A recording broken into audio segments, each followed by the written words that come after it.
ढाई अक्षर की सांस और ढाई अक्षर के हैं प्राण। ढाई अक्षर का है जन्म और ढाई अक्षर की है मृत्यु। ढाई अक्षर हैं अस्थि में और ढाई अक्षर ही हैं अर्थी में। ढाई अक्षर का है प्यार और ढाई अक्षर का है स्वार्थ। ढाई अक्षर का मित्र और ढाई अक्षर का ही है शत्रु। ढाई अक्षर का प्रेम और ढाई अक्षर की घृणा। जन्म से लेकर के मृत्यु तक हम बंधे हैं इस ढाई अक्षर में। है ढाई अक्षर ही वक्त में और ढाई अक्षर ही अंत में। समझ ना पाया कोई भी है रहस्य क्या ढाई अक्षर में। नमस्कार, मैं हूं कमल श्रीमाली। आप सभी का बहुत बहुत स्वागत करता हूं आपके अपने चैनल में और सूर्य के सिंह राशि में गोचर फल के इस विशेष एपिसोड में। यह एपिसोड आपकी राशि अर्थात मून साइन पर आधारित है और यह एपिसोड सिर्फ सूर्य के परिवर्तन के होने वाले प्रभाव के बारे में ही है। वैदिक ज्योतिष में वर्णित नवग्रहों में सूर्य ग्रह को राजा की उपाधि दी गई है। यह सूर्य पूर्व दिशा का स्वामी है। ज्योतिष शास्त्र के अनुसार सूर्य को सिंह राशि का स्वामी माना जाता है। इसके अलावा सूर्य को आत्मा और पिता का कारक भी माना जाता है। ज्योतिष में सूर्य को उच्च सरकारी सेवा मान सम्मान का कारक कहा जाता है और कुंडली में आपकी जन्म कुंडली में सूर्य की शुभ स्थिति से आपको राजनीतिक जीवन में सफलता मिल सकती है या गवर्नमेंट सर्विस मिल सकती है, अधिकार प्राप्ति हो सकती है, वर्चस्व बढ़ सकता है। ज्योतिष में सूर्य को आत्मा का कारक माना जाता है, इसलिए यदि आपकी कुंडली में सूर्य शुभ स्थान पर है तो आप आत्मज्ञान की प्राप्ति की तरफ भी उन्मुख हो सकते हैं, आगे बढ़ सकते हैं। वहीं सूर्य के अशुभ प्रभाव से मान सम्मान या आत्मविश्वास में कमी, पिता से वैचारिक मतभेद और आंख से जुड़ी कोई न कोई प्रकार की समस्या उत्पन्न हो सकती है। सूर्य के सिंह राशि में जिस दिन गोचरवश सूर्य प्रवेश करते हैं उस दिन को संक्रांति बोला जाता है और ये सिंह संक्रांति है। सूर्य संक्रांति के दिन को हमेशा शुभ माना जाता है, इसलिए इस दिन श्रद्धालु पवित्र नदियों में स्नान करते हैं, दान पुण्य करते हैं। वहीं भादो मास में जब सूर्यदेव अपनी राशि परिवर्तन करते हैं तो उस संक्रांति को सिंह संक्रांति कहते हैं। इस संक्रांति में घी का सेवन विशेष महत्व है। दक्षिण भारत में सिंह संक्रांति को संक्रमण भी कहा जाता है। संक्रांति पूजन के बारे में मैं आपको बताना चाहता हूँ। इस दिन को सभी बड़े पर्वों के रूप में मनाते हैं। सिंह संक्रांति के दिन भगवान विष्णु, सूर्यदेव और भगवान नरसिंह का पूजन किया जाता है। इस दिन भक्त पवित्र स्नान भी करते हैं और इसके बाद में देवताओं का नारियल पानी और दूध से अभिषेक किया जाता है, जिसके लिए केवल ताजे नारियल के पानी का इस्तेमाल किया जाता है। बहुत से लोग इस दिन भगवान गणेश का भी पूजन करते हैं और प्रार्थना करते हैं। कुछ समुदाय में सूर्य राशि के कन्या राशि में प्रवेश करने तक विशेष पूजन किया जाता है, अर्थात 1 माह तक निरंतर। और इस दिन सूर्यदेव की पूजा का खास महत्व होता है क्योंकि सूर्यदेव को सिंह राशि का देवता माना जाता है, अपने खुद के घर में आ जाते हैं। आइए अब बात करते हैं इस गोचर में सूर्य से बनने वाले योगों के बारे में। आपकी जन्म कुंडली में या गोचर कुंडली में बनने वाले हर योग का कोई न कोई प्रभाव हमारे जीवन पर, आपके जीवन पर जरूर होता है। ग्रहों की चाल अच्छा करने की ओर या बुरा करने की ओर प्रेरित करती है। सूर्य के सिंह राशि में प्रवेश होने से बुध और मंगल के साथ में युति हो जाएगी। वहीं बृहस्पति के दृष्टि संबंध में आ जाएंगे। तो इस युति और दृष्टि संबंध का क्या परिणाम मिलेगा, पहले तो मैं यही बता देता हूँ। सूर्य और बुध जब कुंडली में एक साथ में हो तो बुधादित्य योग का निर्माण होता है। बुध बुद्धि का स्वामी है तो सूर्य प्रतिष्ठा और तेजस्विता का। जब सूर्य और बुध एक साथ में हो जाते हैं तब इन दोनों ग्रहों की शक्ति कई गुना बढ़ जाती है। इस योग से सोचने समझने की शक्ति बहुत बढ़ जाती है। सूर्य अपने तेज से बुध की शक्ति में वृद्धि कर देते हैं और बुधादित्य योग राजयोग कहलाता है या राजयोग का फल देता है। सूर्य के साथ में मंगल की युति होने से अहंकारी होने के साथ साथ में बहुत ही ज़्यादा महत्वाकांक्षी जागृत हो जाता है या बहुत ही ज़्यादा महत्वाकांक्षा आप में बढ़ जाती है और ऐसे में साहस और व्यक्ति दंभ से भर जाता है और यह योग हृदय योग देने में भी सक्षम है। और जो लोग इस समय हार्ट पेशेंट है उनको तो और ज़्यादा सावधान रहना चाहिए। जिनकी भी कुंडली में 4th हाउस में या 5th हाउस में सूर्य और मंगल की स्थिति आ जाती है तो आपको ज़्यादा ध्यान, ज़्यादा सावधान रहना चाहिए। यदि आपके घर परिवार वाले जोखिम भरा काम करने से मना करते हैं तो समझ जाइएगा कि ये लोग आपकी उन्नति को रोक भी रहे हैं। आप अपने आप को किसी भी क्षेत्र में एक्स्ट्रा ऑर्डिनरी रूप से सिद्ध करने की योग्यता भी रखेंगे। अब बात करते हैं सूर्य पर बृहस्पति की दृष्टि का फल। ज्योतिष में सूर्य को आत्मा, तेज, बल, पराक्रम और साहस का कारक ग्रह माना जाता है। तो बृहस्पति ज्ञान, धर्म, न्याय, संतान या धन संपत्ति इसका कारक ग्रह है। तो गोचर में सूर्य पर बृहस्पति की दृष्टि होने पर निश्चित तौर पर फाइनेंशियली गेन का योग घटित होगा, विद्वता सिद्ध होगी, लेकिन इस समय संतान से कष्ट भी मिल सकता है। ये थोड़ा सा सावधानी रखनी पड़ेगी, ध्यान रखना पड़ेगा। यही सूर्यदेव 16 अगस्त की रात्रि में जब 17 अगस्त लग जाती है तो मघा नक्षत्र में प्रवेश करके सिंह राशि में आ जाएंगे। मघा नक्षत्र के स्वामी है केतु। सिंह राशि एक अग्नितत्व की राशि है और सूर्य अग्नितत्व प्रधान ग्रह है। तो सिंह राशि के स्वामी ग्रह सूर्य हैं, इसका लाभ आपको मिलेगा। सूर्य के इस गोचर का प्रभाव सभी 12 राशियों पर होगा, हालांकि सिंह राशि में सूर्य के गोचर का प्रभाव ज़्यादा देखने को मिलेगा। तो आइए अब इस राशिफल के माध्यम से डालते हैं उन प्रभावों पर एक नज़र कि आपको क्या मिलने वाला है, कौन से सेक्टर में आप शुभ फल प्राप्त करेंगे और कौन से सेक्टर में आपको अशुभ फल मिल सकते हैं या सावधान रहने की जरूरत है। ज्योतिष संभावनाओं का विज्ञान है, तो ऐसी स्थिति में संभावनाएं हो सकती है, वो मैं आपको बताऊंगा, और उन संभावनाओं से सावधान रहना है या उसका फायदा ज़्यादा उठाना है, ये आपके ऊपर डिपेंड करता है। सबसे पहले बात करते हैं मेष राशि से। आपकी राशि से पंचम भाव में, शिक्षा और संतान भाव में गोचरवश सूर्यदेव के आने से बृहस्पति देव की शुभ दृष्टि में आ जाएंगे। शुभ प्रभावों में वृद्धि होने लगेगी। संतान पक्ष की ओर से भी शुभ समाचार मिलने का योग बनेगा और जो दंपति संतान की कामना कर रहे हैं उन्हें खुशखबरी मिल सकती है। रोजगार में, कामकाज में मानसिक भ्रम खास तौर से उत्पन्न हो सकता है, दुविधा हो सकती है, कश्मकश की स्थिति आ सकती है। फिजिकल और मेंटली दोनों की ताकत में आपको कमी दिखाई देगी या कमी महसूस होगी। बहुत से लोगों को जिनकी कैश डीलिंग ज़्यादा है, फाइनेंशियल लॉस भी देखना पड़ सकता है और या फिर संतान के स्वास्थ्य की आपको चिंता हो सकती है।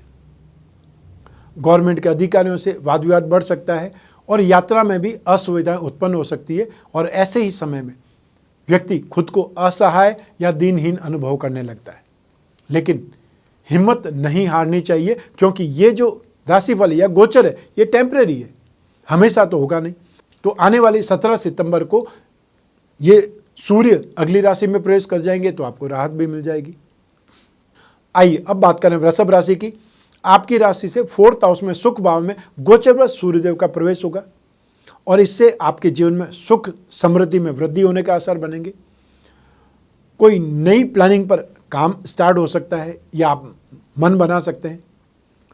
मेंटली और फिजिकली समस्याएं भी आपके पास आएगी और बहुत बार घरेलू झगड़ों के कारण भी आप अपने पर्सनल लाइफ में या सुख में आपको कमी महसूस होगी और या फिर जमीन जायदाद संबंधित समस्याएं उत्पन्न हो सकती है।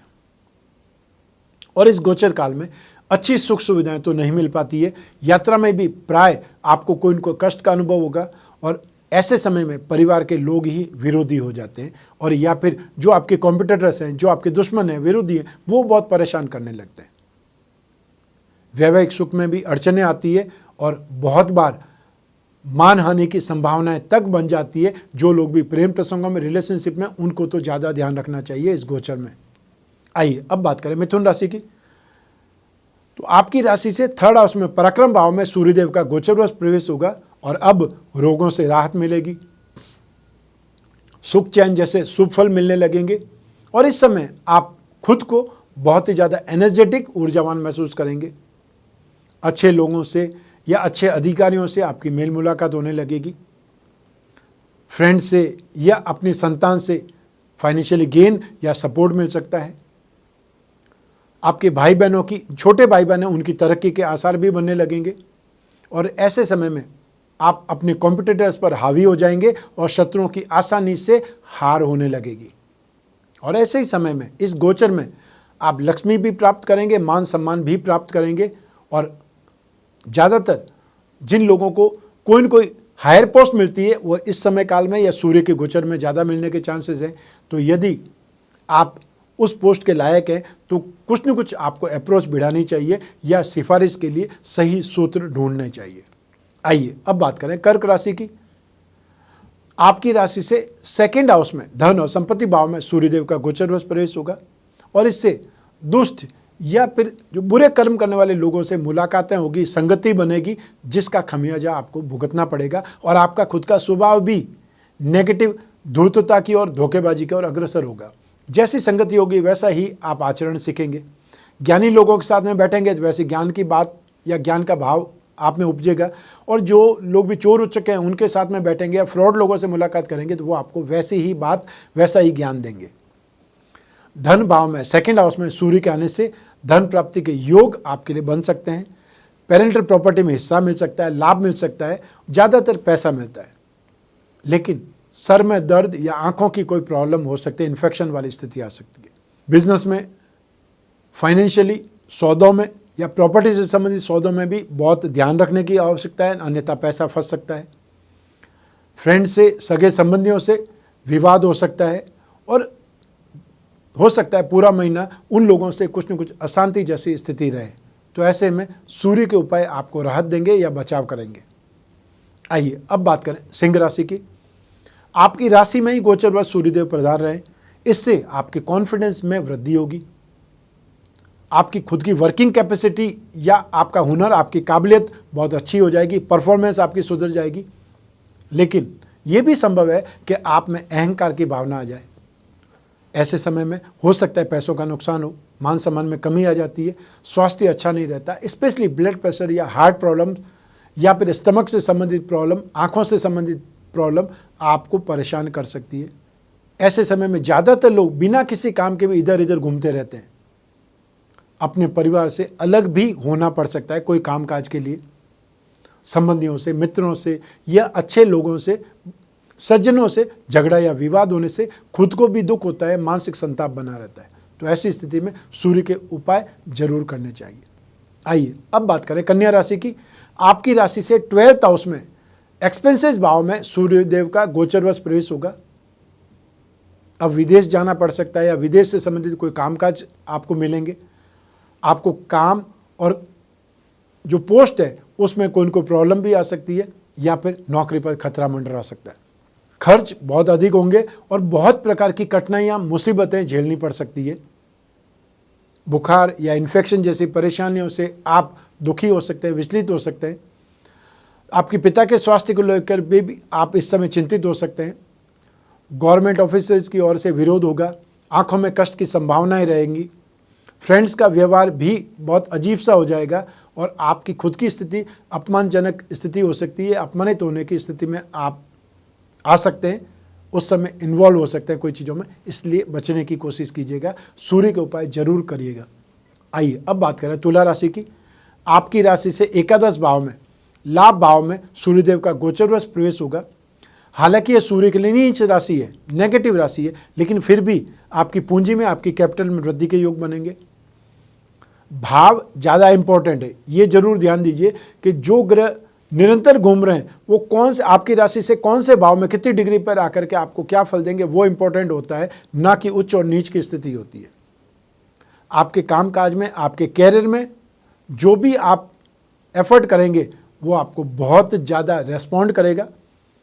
फाइनेंशियली गेन, शानदार खाना पीना, नई पोस्ट या नई नौकरी, जो लोग नई नौकरी के लिए ट्राई कर रहे हैं उनको नौकरी मिल सकती है या बड़े लोगों की आप पर कृपा हो सकती है। हेल्थ बहुत अच्छी रहेगी। मांगलिक कार्य, पूजा पाठ, अभिषेक आदि आप करते रहेंगे। आध्यात्मिकता और सात्विकता में वृद्धि होगी। सरकारी लोगों से सहायता प्राप्त होने लगेगी और प्रमोशन का यही समय है। वहीं आपको पिताजी से भी लाभ मिल सकता है, मार्गदर्शन मिल सकता है या उनके संपर्क सूत्रों से आप लाभ उठा सकते हैं। आइए अब बात करें वृश्चिक राशि की। आपकी राशि से 10th हाउस में गोचरवश सूर्यदेव का प्रवेश होगा। अब रुपया, पैसा, हेल्थ, दोस्तों, इन सभी का सुख मिलेगा या इनका साथ मिलेगा। कोई नई प्लानिंग पर, नई स्ट्रेटजी पर, नए प्रोजेक्ट पर आपको काम शुरू करना पड़ सकता है और या फिर कोई नया व्यवसाय आप खोलना चाहते हैं, उसके लिए समय या वातावरण अनुकूल है। जो लोग जॉब में चेंज चाहते हैं उनके लिए भी सही अवसर हो सकता है, तो उनको अप्रोच करनी चाहिए, रिज्यूम भेजने चाहिए, इंटरव्यू देने चाहिए। गवर्नमेंट के लोगों से या बहुत बड़े लोगों से दोस्ती बढ़ सकती है, संपर्क बढ़ सकता है। हर काम में सफलता मिलने के योग आएंगे और बहुत अच्छी पोस्ट मिलने का अवसर जब मिल सकता है तो सम्मान, गौरव या रुतबा भी बढ़ेगा। आइए अब बात करें धनु राशि की। आपकी राशि से 9th हाउस में, भाग्य भाव में गोचरवश सूर्यदेव का प्रवेश होगा और अब कैरियर में समय अनुकूल रहने लगेगा। लंबे समय से आप मकान खरीदने के लिए, प्रॉपर्टी खरीदने के लिए ट्राई कर रहे थे, तो इस समय सफलता मिल सकती है। सरकारी योजनाओं में भी आपको लाभ मिल सकता है या उससे फ़ायदा उठा सकते हैं। लेकिन आपके वर्चस्व में, रुतबे में, नेम फेम में आपको कमी का एहसास लगेगा। झूठे आरोप भी आप पर लग सकते हैं। बिना किसी कारण के भी आप खर्च कर सकते हैं या फाइनेंशियली लॉस में आ सकते हैं। और ऐसे समय में जो बिजनेस की इनकम है उसमें आप कमी दिखेगी। रोग या मानसिक अशांति उत्पन्न होने लगेगी। लेकिन घर में किसी न किसी धार्मिक कार्य का आयोजन हो सकता है। सूर्य के उपाय आपको बहुत ज़्यादा सबल बनाएंगे या आपको राहत देंगे। आइए अब बात करें मकर राशि की। आपकी राशि से 8th हाउस में, मारक भाव में गोचरवश सूर्यदेव का प्रवेश होगा और ये गोचर पिता के स्वास्थ्य को लेकर के आपको चिंता बढ़ा सकता है, चिंतित कर सकता है। वहीं आपके अपने ऑफिस में भी, अपने खुद के कामकाज में भी आपकी परफॉर्मेंस कुछ वीक होने लगेगी, खराब होने लगेगी। इससे भी बहुत से लोगों को नौकरी में प्रॉब्लम आ सकती है, या आपका अपना बिजनेस है तो आप खुद चिंतित हो सकते हैं। बिजनेस वाइज ये समय सही नहीं है और आपको अपने ऊपर, अपने स्टाफ पर कंट्रोल करना पड़ेगा। विरोधियों से विवाद होता रहेगा और साथ ही साथ ऐसे समय में आपको ब्लड से संबंधित, पाइल से संबंधित, अपच से संबंधित रोग परेशान करेंगे और आपके जीवन साथी को भी कुछ न कुछ कष्ट हो सकता है। खर्चा बहुत अधिक होने लगेगा। बुखार, हाई ब्लड प्रेशर के कारण हॉस्पिटल के चक्कर लग सकते हैं और ऐसे में सूर्य के उपाय आपको बहुत राहत देंगे। आइए अब बात करें कुंभ राशि की। आपकी राशि से 7th हाउस में, दाम्पत्य सुख भाव में गोचरवश सूर्यदेव का प्रवेश होगा और आपके दाम्पत्य सुख में कुछ न कुछ प्रॉब्लम क्रिएट होगी। मन मुटाव या कटुता की उत्पत्ति होने लगेगी और या फिर जीवन साथी या संतान बीमार हो सकते हैं। जिन लोगों की विवाह की बातें चल रही है, इसमें अड़चन का सामना करना पड़ेगा और वो बात खटाई में आ जाएगी। आपके कामकाज में, आपके कैरियर में, आपके काम धंधे में कुछ न कुछ व्यवधान आने लगेंगे। ऑब्स्टिकल्स बहुत आएंगे, हर चीज़ लिंगर ऑन हो जाएगी और आपका पैसा फंसने लगेगा।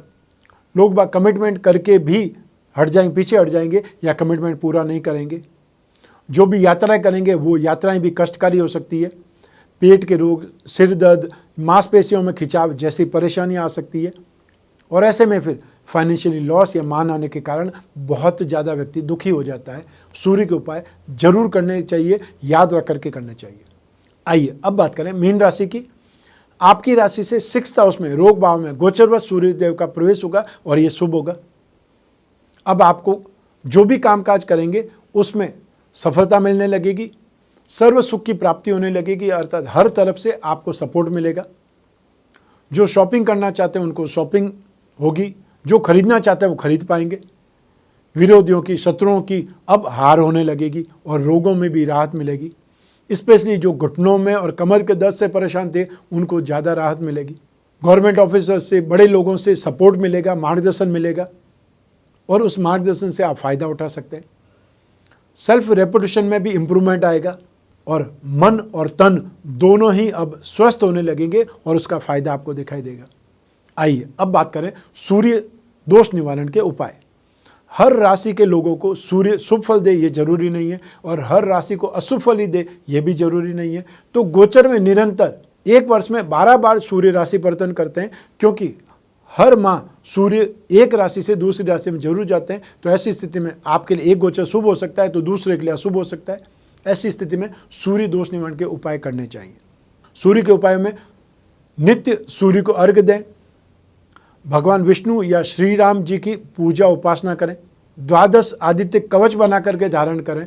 जो हर माह सूर्यदेव की पूजा उपासना या ध्यान नहीं रखना चाहते हैं वो लोग भी सूर्य का कवच बना करके धारण करें, जिससे 12 प्रकार के जो सूर्य होते हैं, सूर्य के 12 नाम हैं। हर माह में जो सूर्य राशि परिवर्तन करता है एक अलग नाम से राशि परिवर्तन करते हैं। तो 12 आदित्य का मतलब है 12 ही सूर्य का कवच बना करके आप धारण कर सकते हैं। सूर्य ग्रह की शांति के लिए सूर्य के बीज मंत्र ओम राम रीम रोम सह सूर्य नमः, इस मंत्र का हर रोज जाप करना चाहिए, जितना सामर्थ्य है, जितना समय आपको मिलता है। सूर्य गायत्री मंत्र का जाप कर सकते हैं जो गायत्री के उपासक है। ओम आदित्याय विद्महे दिवाकराय धीमहि तन्नो सूर्य प्रचोदयात।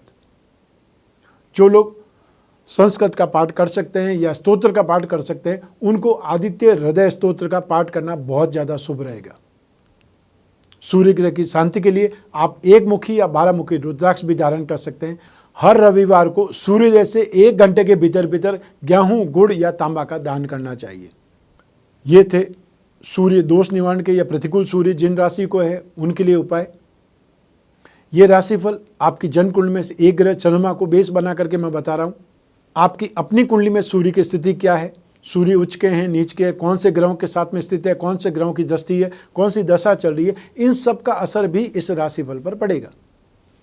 तो ऐसी स्थिति में आपको अपनी जन्म कुंडली से जो भी जानकारी चाहिए वो जानकारी प्राप्त करना ज़्यादा सही रहता है, सटीक रहता है।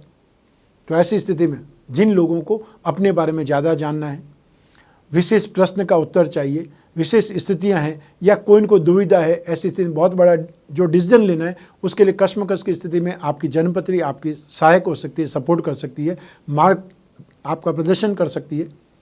और ऐसी स्थिति में जब भी समस्याएं ज़्यादा हो, जब भी बहुत बड़ी समस्या हो, बहुत बड़ा कोई काम करना हो, बहुत बड़ी कोई रिस्क हो, तो उस समय अपनी जन्म कुंडली का विश्लेषण जरूर कराना चाहिए ताकि आपको आने वाले समय के बारे में पता चल पाए कि आप जो करने जा रहे हैं वो सही समय में कर रहे हैं या फिर घूम फिर करके वापस आ जाएंगे, पैसा भी खर्च हो जाएगा, समय भी खर्च हो जाएगा और हाथ में कुछ नहीं आएगा और आपके कंप्यूटर्स उतने समय में आपसे काफ़ी आगे निकल जाएंगे। स्क्रीन पर जो नंबर दिए हुए हैं उस पर संपर्क करके अपॉइंटमेंट फिक्स करना है। फिर आप और मैं आपकी जन्म कुंडली पर, आपकी समस्याओं पर, आपकी जिज्ञासा पर, आपके सपनों पर, आपके भविष्य पर बात करेंगे और ढूंढ करके निकालेंगे विशेष उपाय और विशेष योगों के बारे में। इस एपिसोड को यहीं समाप्त करते हैं। मैं कामना करता हूं कि आप स्वस्थ रहें, प्रसन्न रहें, सुरक्षित रहें, अपने परिवार का बहुत बहुत ख्याल रखें। आप सभी को मेरा नमस्कार, बहुत बहुत शुभकामनाएं। ईश्वर आपकी रक्षा करे, सूर्यदेव आपकी रक्षा करें। बहुत बहुत धन्यवाद।